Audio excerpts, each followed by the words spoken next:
कैसे हैं दोस्तों आप सब। चलिए भाई, फिर से एक नए वीडियो के माध्यम से आपके सामने हैं और हम आज आपको बताएंगे भारतीय संविधान का भाग 1 संघ और राज्य क्षेत्रों के बारे में। इसमें बताया गया है कि कैसे नए राज्यों का प्रवेश होगा, नए राज्यों के नाम, सीमा, क्षेत्र विस्तार परिवर्तन होगा। तो इस संबंध में मैं आपको बताऊंगा। तो भारतीय संविधान के भाग 1,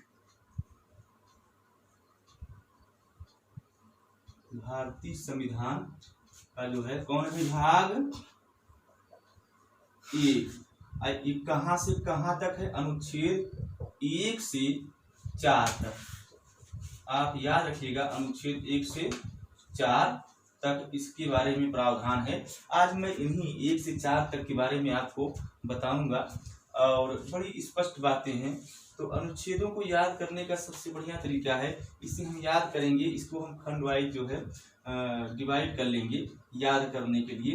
तो चलिए पहले इसको हम एक गोले के रूप में करें, या फिर ये कहें कि 4 भागों में इस अनुच्छेद को हम बांट लेते हैं बेस्ट तरीके से। ठीक है, आप समझिए कि जैसे हमने कहा अनुच्छेद 1, 4 भागों में इसको हम बांट लेते हैं और इसको याद करने का सबसे बेस्ट तरीका अनुच्छेद, चारों अनुच्छेदों को हम कैसे याद करेंगे बच्चों। यहाँ पे देखिए, हम इधर लिखते हैं अनुच्छेद 1 और इसे हम लिखेंगे अनुच्छेद 2 और अनुच्छेद जो है 3 और ये हो गया आपका अनुच्छेद 4। बड़ी स्पष्ट बात है। मैं क्यों इसको इस तरह से आपको समझा रहा हूं, आप समझें थोड़ा सा हमारी बात को। ठीक है, अनुच्छेद 1 में क्या है कि भारत, जो उसमें स्पष्ट लिखा है कि भारत राज्यों का एक संघ होगा। भारत राज्यों का एक संघ होगा। स्पष्ट है कि ये संघ लिखा है यूनियन ऑफ द स्टेट, मतलब स्पष्ट रूप से भारतीय संविधान में फेडरल शब्द नहीं आया है, यानी संघवाद के कोई उदाहरण नहीं मिलता है। जैसे कि अमेरिका के सभी राज्य मिलके एक संघात्मक शासन की व्यवस्था करते हैं, उस प्रकार से यहाँ पे हम भारत राज्यों का एक संघ होगा। हालांकि स्पष्टता इसमें यह भी कहा गया है कि कितने राज्य होंगे और कितने जो है कितने राज्य और कितने जो है शासित प्रदेश होंगे। तो ये अनुच्छेद 1 में स्पष्टता लिखा है कि भारत राज्यों का एक संघ होगा और इसमें कितने राज्य हैं आप जानते हैं। इस समय 28 राज्य और 9 केंद्र शासित प्रदेश हैं। आगे हम चर्चा करेंगे आपको। तो अनुच्छेद 2 में क्या है कि नए राज्यों के प्रवेश या स्थापना के बारे में बताता है अनुच्छेद 2। मतलब स्पष्ट रूप से आप समझिए कि जब भारत में कोई नया राज्य बनेगा, ठीक है, भारत में कोई नया राज्य बनेगा तो उसके बारे में स्पष्टतः जो है इसमें दिया है और कहा गया है कि साधारण बहुमत से संशोधन करके किसी नए सीमा को, कोई नया राज्य क्षेत्र जो है भारत में शामिल किया जा सकेगा। जैसे कि 36वें संविधान संशोधन के तहत सिक्किम को भारत का पूर्ण राज्य का दर्जा दे दिया गया। अनुच्छेद 3, राज्यों के, ये बहुत इंपॉर्टेंट है, राज्यों के नाम, सीमा, क्षेत्र विस्तार, राज्यों के नाम, सीमा, क्षेत्र विस्तार में परिवर्तन। भाई देखिए अनुच्छेद 3 में कैसे है, राज्यों का नाम, हमको राज्यों का नाम ओडिशा से उड़ीसा करना है या उड़ीसा से ओडिशा करना है, बांग्ला करना है, तमाम उत्तराखंड, जैसे कि उत्तरांचल का नाम बदल के उत्तराखंड कर दिया गया है। तो कहने का मतलब कि इन सब से समस्त बातें राज्यों के नाम में परिवर्तन करना है तो अनुच्छेद 3 के अंतर्गत ये बात आएगी। उसकी सीमा में परिवर्तन करना है तो यहाँ पे इसके संबंध प्रावधान अनुच्छेद 3 में किया गया है, उसके क्षेत्र विस्तार में परिवर्तन किया गया है, उसके संबंध में भी बात अनुच्छेद 3 में। चलिए थोड़ा समझते हैं। 2 राज्य हैं, ठीक है, इन दोनों राज्यों को, जो छोटे छोटे राज्य हैं, या यहाँ पे एक ऐसा क्षेत्र है जो थोड़ा सा विवादित है प्रशासन की सुविधा के जरिए से, तो इसके क्षेत्र को सुविधा के लिए इसके अंतर्गत शामिल किया जा सकता है। यानी 2 राज्यों के बीच के किसी भूभाग को किसी दूसरे राज्य में रखा जा सकता है, उसके क्षेत्र विस्तार में परिवर्तन किया, या 2 छोटे छोटे राज्यों को मिला के एक राज्य बनाया जा सकता है, या एक राज्य के किसी विशिष्ट भाग को काट के दूसरा राज्य बनाया जा सकता है। तो भाई बड़ी सिंपल सी बात है, यहाँ पे याद रखिए आप लोग कि राज्यों के क्षेत्र विस्तार में परिवर्तन, सीमा में परिवर्तन, ठीक है, और या फिर जो है नाम में परिवर्तन करना है तो आप अनुच्छेद 3 के अंतर्गत इसके संबंध प्रावधान भारतीय संविधान में किया गया है। और अनुच्छेद 4 स्पष्टतः आप समझिए पहले 3 के बारे में कि अगर इसे साधारण बहुमत से पारित किया जाएगा। यहां से हम थोड़ा सा आगे बढ़ेंगे, संसद के पास चलेंगे कि राज्यों के नाम, सीमा, क्षेत्र विस्तार में अगर परिवर्तन होगा दोस्तों तो संसद साधारण बहुमत से, स्पष्टतः याद कर लीजिए, साधारण बहुमत से पारित करेगी प्रस्ताव। लेकिन उसके पहले राष्ट्रपति की पूर्व अनुमति आवश्यक होगी, और राष्ट्रपति अगर ये पास किस नाम, सीमा, क्षेत्र विस्तार में परिवर्तन वाला मैटर अगर जाता है राष्ट्रपति के पास, तो राष्ट्रपति इसको कहां भेजेगा? संबंधित राज्य के विधान मंडल के पास। राज्य के विधान मंडल मतलब राज्य के जो है विधायिका के पास भेजेगा, राज्य विधान मंडल के पास भेजेगा। तो राज्य विधान मंडल निश्चित समय लेके, ये राष्ट्रपति के विवेकाधीन कितने समय में वो राज्य विधान मंडल से पास कराए, राज्य विधान मंडल इसे पास करेगा, राष्ट्रपति भेजेगा संसद के पास, संसद साधारण बहुमत से पास कर देगा। राष्ट्रपति इसके प्रस्ताव को मानने के लिए बाध्य नहीं है, लेकिन चूंकि किसी राज्य के नाम, सीमा, क्षेत्र विस्तार में परिवर्तन लिया जा रहा है, संबंधित काम किया जा रहा है, तो राज्य के विधान मंडलों की अनुमति आवश्यक होती है। भाई पता लगा किसी राज्य के नाम में परिवर्तन है, उसकी विधानसभा से परमिशन नहीं लिया जा रहा है, तो ये वही बात हो गई। तो भाई सीधी सी बात है कि राष्ट्रपति जो है इसके पास लाएगा संसद के पास, संसद साधारण बहुमत से प्राप्त जो है पास कर देगी, तो राज्यों के नाम, सीमा, क्षेत्र विस्तार में परिवर्तन हो जाएगा। और अनुच्छेद 4 स्पष्टता जान लीजिए कि अनुच्छेद कहा भाई 2 और 3 में कोई परिवर्तन होगा तो अनुसूची 1, अनुसूची 2, कल मैंने अगले वाले वीडियो में बताया है कि अनुसूची 1 में क्या है, भारत के संघ राज्य क्षेत्रों का वर्णन है।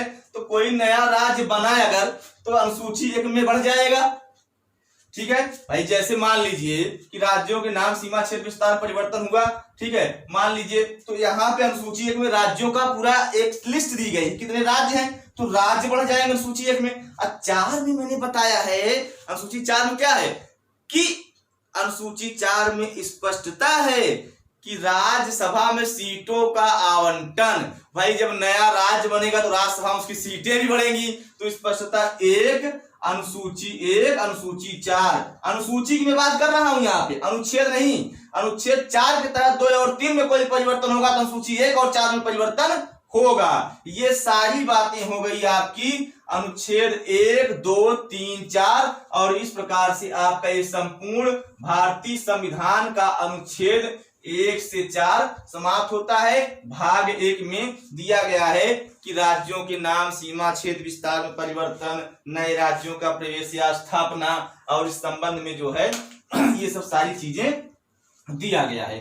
तो इसके संबंध में हम आपको बताएंगे, जैसे थोड़ा समझिए यहाँ पे नए राज्यों के नाम, सीमा, क्षेत्र परिवर्तन, ये क्यों समझिए, अगर इस संबंध में किसी राज्य का कोई भाग किसी अन्य विदेशी शक्ति को दिया जा रहा है या किसी दूसरे देश को सौंपा जा रहा है, तो उस संबंध में संविधान में संशोधन आवश्यक होगा, अन्यथा संविधान संशोधन नहीं किया जाएगा।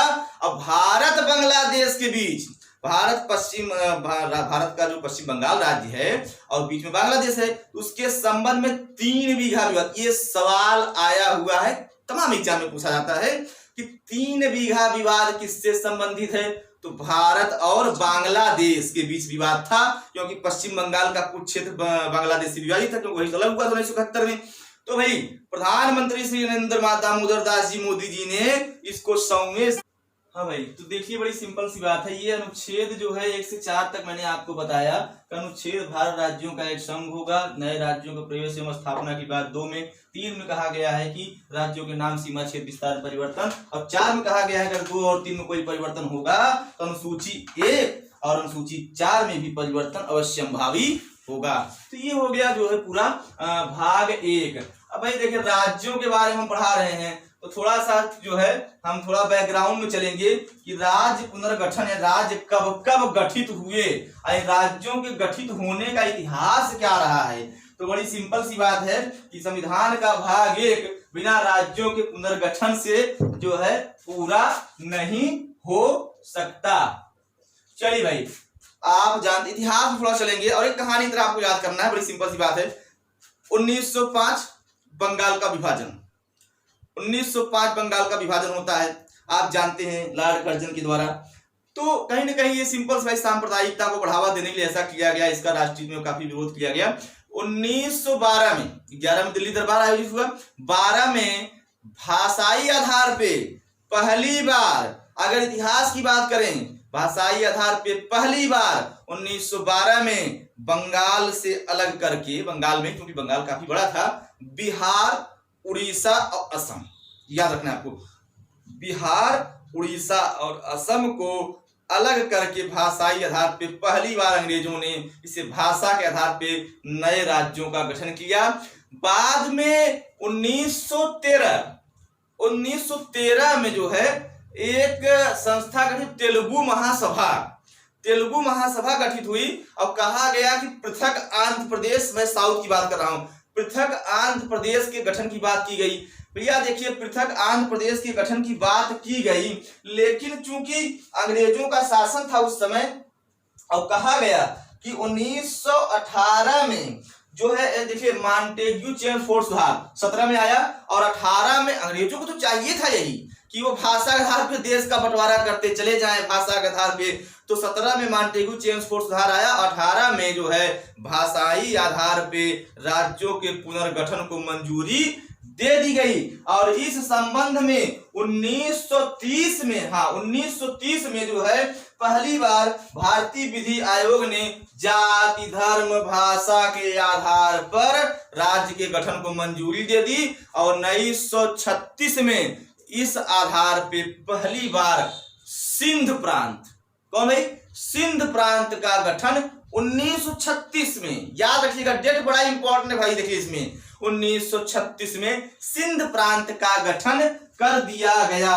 बाद में भाई देखा जाए स्वतंत्रता प्राप्ति की बात करते हैं, हम स्वतंत्रता प्राप्ति की बात करें तो सबसे पहले मेरे बच्चों आप याद रखिए कि 26 नवंबर या माफ करिएगा 29 नवंबर 1947 में इलाहाबाद हाई कोर्ट के सेवानिवृत्त न्यायाधीश, कब भाई 1947, एस के धर, ये सवाल आया हुआ है, एस के धर सेवानिवृत्त न्यायाधीश एस के धर की जो है अध्यक्षता में एक 4 सदस्यीय आयोग का गठन किया गया। इसका काम था कि भाषा के आधार पर राज्यों का पुनर्गठन किया जाए कि नहीं। अब बड़ा स्पष्ट तरीके से, बड़ी क्लियर कट तरीके से जो है इसके धर की कमेटी ने कहा कि नहीं, यह देश की संप्रभुता और अखंडता के खिलाफ है और भाषाई आधार पे राज्यों के पुनर्गठन को मंजूरी देने की बात अस्वीकार कर दी। और बाद में बच्चों याद रखिए आप लोग, इसके संबंध में इस रिपोर्ट, भाई सिंपल सी बात है कि इसका विरोध तो होना ही होना है, क्योंकि वहां तेलुगु भाषी आंध्र प्रदेश वाले वो 1913 से ही जो है मांग कर रहे हैं। तो बड़ा तीव्र विरोध हुआ, कहा भाई, साउथ में। कहा विरोध होगा? साउथ में, दक्षिण भारत में इसका बड़ी तेजी से विरोध हुआ और इस विरोध को जो है खत्म करने के लिए JVP, क्या भाई, JVP मैंने बनाया है, आप याद रखिए, JVP, जवाहरलाल नेहरू वल्लभ भाई पटेल और पट्टाभी सीतारमैया, क्या ना भाई, जवाहरलाल नेहरू वल्लभ भाई पटेल और पट्टाभी सीतारमैया के नेतृत्व में एक कमेटी जो है गठित की गई। कब इस कमेटी गठित की गई जो है, जो 48 में और 49 में इन्होंने अपनी रिपोर्ट में कहा और कहा भाषाई आधार पर राज्य का पुनर्गठन जो है स्वीकार कर दिया, लेकिन इसका बड़ा तीव्र विरोध हुआ। तो इसमें जो जवाहरलाल नेहरू जी थे, इन्होंने कहा देखिए भाई, स्वतंत्रता लोकतांत्रिक देश में जो है सबको अपना अधिकार है कि ठीक है आप अपने राज्य की मांग करें, लेकिन हम जो है एक लोकतांत्रिक देश है, समय समय पर आप लोगों की मांग पर विचार किया जाएगा। यहीं से मामला जो है शुरू होता है विरोध का। और इसके संबंध में जब पंडित जवाहरलाल नेहरू वाली ये कमेटी ने अस्वीकार कर दिया तो भैया तेलुगु भाषियों ने शुरू कर दी, कहा आमरण अनशन होता है। अपनी बात को मनवाने के लिए एक बड़ी सिंपल सी चीज है, भारत में या किसी भी लोकतांत्रिक देश में हम बैठ जाएंगे आमरण अनशन पे, और आमरण अनशन पे बैठ जाना शुरू हुआ और तेलुगु भाषियों द्वारा आंदोलन प्रारंभ किया गया। अब भैया ये जो है आपके 1952, हाँ भाई 1952 में पोट्टी श्री रामुल्लू, क्या नाम लिया भाई, पोट्टी, नाम मैं बता देता हूं, पोट्टी श्री, साउथ के नाम है भाई, आपको ऐसे ही मिलेंगे, पोट्टी श्री रामुल्लू, पोट्टी श्री रामुल्लू के नेतृत्व में आमरण अनशन प्रारंभ हुआ। अब भाई साहब जो रामुल्लू महोदय जी थे, 56 दिनों के आमरण अनशन के बाद अपने प्राण त्याग दिए।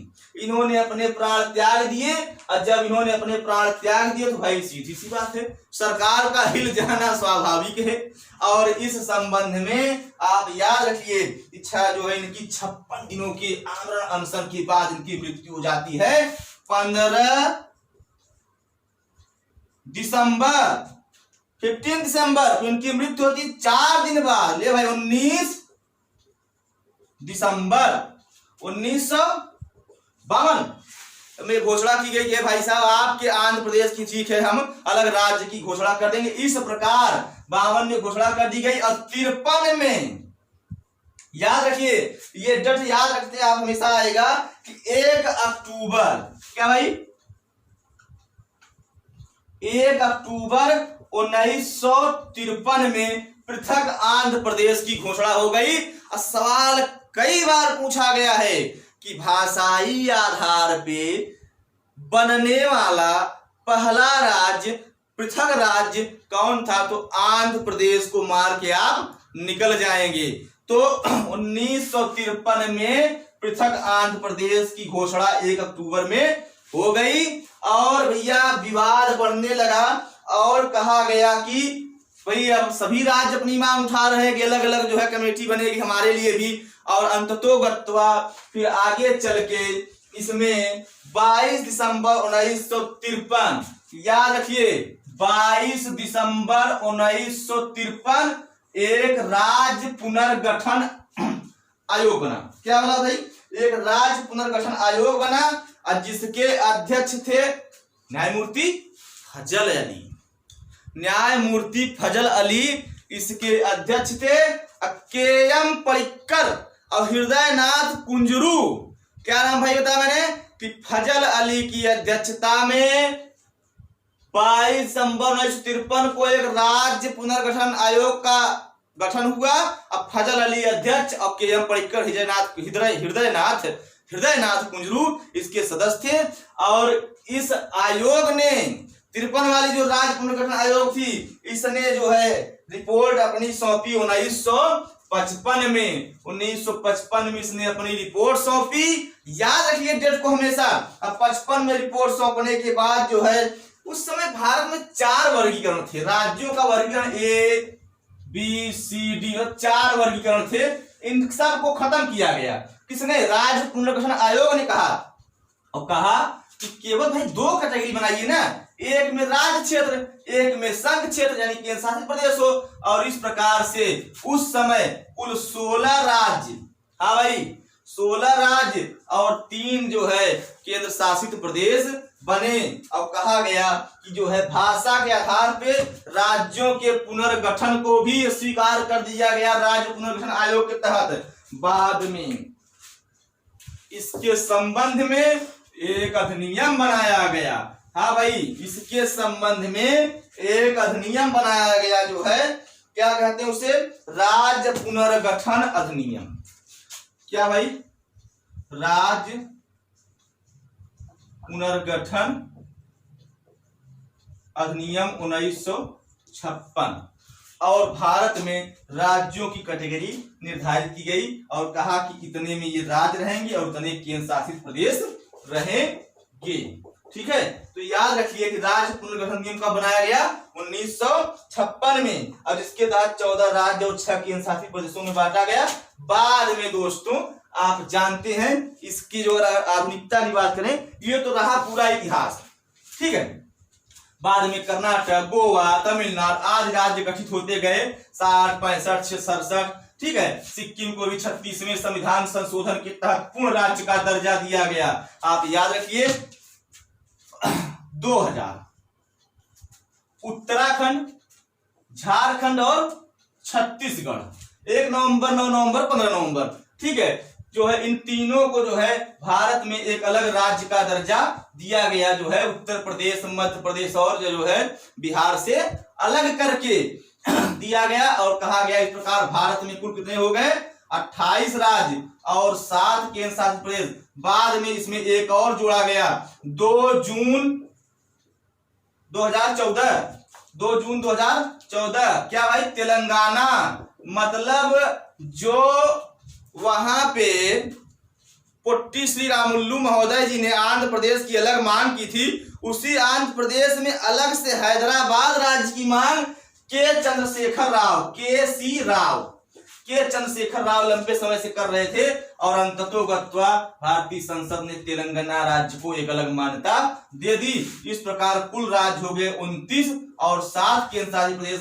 बाद में 29 में से 28 बचे, एक निकाल जो इसमें एक राज्य निकला उस जम्मू कश्मीर को 2 भागों में बांट दिया गया। एक जम्मू एंड कश्मीर, ये 5 अगस्त 2000 बताओ भाई 19, 5 अगस्त 2019 की बात है। और कहा गया कि 28 एक जो है अलग निकाला गया, तो जम्मू कश्मीर केंद्र शासित प्रदेश, ऐसा केंद्र शासित प्रदेश जहां पे विधानसभा है, और एक है आपका लद्दाख, ऐसा केंद्र शासित प्रदेश जहां विधानसभा नहीं है। ठीक है, तो याद रखिए कि इस समय एक्चुअल स्थिति क्या है, 28 राज्य और 9 केंद्र शासित प्रदेश।